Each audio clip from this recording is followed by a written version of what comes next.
12 বছর ধরে একটি বোন প্রতীক্ষায় রয়েছে তার ভাই কবে ফিরে আসবে। আজকে আমাদের মধ্যে উপস্থিত রয়েছেন বাংলাদেশ জাতীয়তাবাদী দলের চেয়ারপারসনের সম্মানিত উপদেষ্টা সিলেটের বারবার নন্দিত মেয়র জনাব আরিফুল হক চৌধুরী রয়েছেন, সিলেট মহানগর বিএনপির সংগ্রামী সাধারণ সম্পাদক এন্দাজ হোসেন চৌধুরী রয়েছেন আমাদের মধ্যে, মহানগর বিএনপির সাবেক আহ্বায়ক জনাব আব্দুল কাইয়ুম জালালী কমকি সহ বিএনপি যুবদল ছাত্রদল বিভিন্ন পর্যায়ে নেতৃবৃন্দ এবং প্রিয় সিলেটবাসী। কি একটি অন্ধকার বিভৎস সময় আমরা পেরিয়ে এসেছি। গত 17 বছর ধরে স্বাধীনতা নাই, বাকরুদ্ধ অবস্থা, একটি দেশ যেন একটি মৃত্যু পতাকা, একটি দেশ যেন সমাজের মধ্যে কথা বললে রক্তে রঞ্জিত একটি দেশ। আমরা তো এই স্বাধীনতা চাই নাই। 17 বছর পর পাড়ি দিয়ে আসতে আমরা গত 5 আগস্ট ছাত্র জনতার গণ অভ্যুত্থানের মধ্য দিয়ে দীর্ঘ 17 বছর ধরে আমরা যে সংগ্রাম করেছিলাম একটি গণতান্ত্রিক সমাজ নির্মাণে, একটি মানুষের জন্য মানুষের সমাজ নির্মাণে, একটি দেশের জন্য একটি মানবতা সম্পন্ন রাষ্ট্র নির্মাণে আমরা কাজ করেছিলাম। আজ সেই রাষ্ট্র আমরা মনে করি আমরা অনেকটা স্বাধীন, অনেকটা মুক্ত ভাষায় আজ আমরা কথা বলতে পারছি।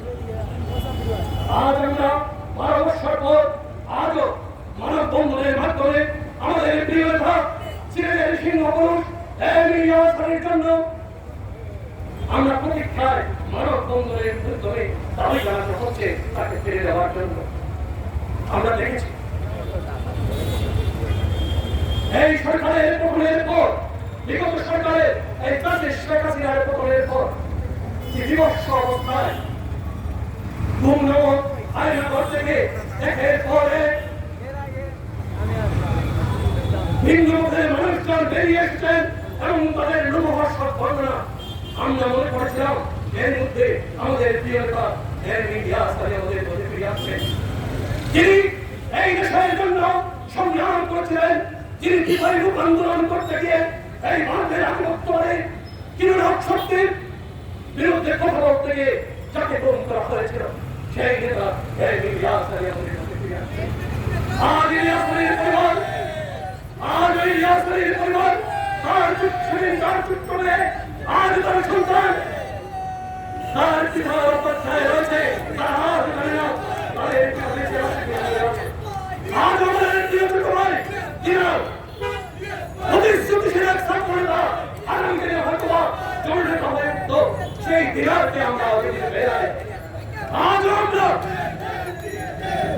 এই আসনের সহযোগী আনসার বিরুদ্ধে আজ আমাদের আরেকটু আজ মহিনুল এখানে বক্তব্য রেখেছে। আজ আমরা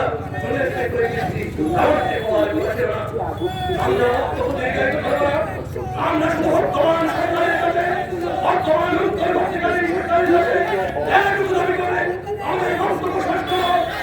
আমরা যেন আজকের পর থেকে এই গুরু হওয়া পরিবারের পক্ষ থেকে আর কোনো মানববন্ধন করতে না হয়, আর কোনো আন্দোলন সংগ্রাম করতে না হয়। আপনারা অচিরেই জানিয়ে দেবেন ইলিয়াস আলী কোথায় রয়েছে, কারণ রাষ্ট্র পরিচালনায় এই মুহূর্তে আপনারা রয়েছে। আপনারা ইতিমধ্যে অনেককে গ্রেফতার করেছেন, শেখ হাসিনার অনেক তাদেরকে আপনারা গ্রেফতার করেছেন, সহযোগী তাদের সহযোগীদের গ্রেফতার করেছেন। আপনারা বের করবেন ইলিয়াস আলী কোথায়।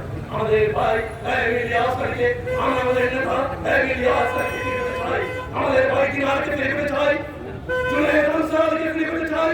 তাই সময়কে বন্ধ করে আমি বর্তমান সরকারের প্রতি একটি আহ্বান জানাবো, অচিরেই আপনারা তাদের খুব সন্ধান আমাদেরকে দিবেন। ওনারা আমরা আশা করি এখন জীবিত হয়েছেন, জীবিত হবে আমাদের কাছে ফিরে আসবেন। আমি আমার বক্তব্য আর দীর্ঘায়িত করব না। আগামী দিনে আমাদের বিএনপি সহ এই অবস্থার জন্য বিএনপি সহ আমাদের যে সমমনা দলগুলো রয়েছে যাদের নেতৃত্বে আমরা দীর্ঘদিন আন্দোলন করি, সবাইকে নিয়ে আমরা বিভিন্ন কর্মসূচি পালন করি।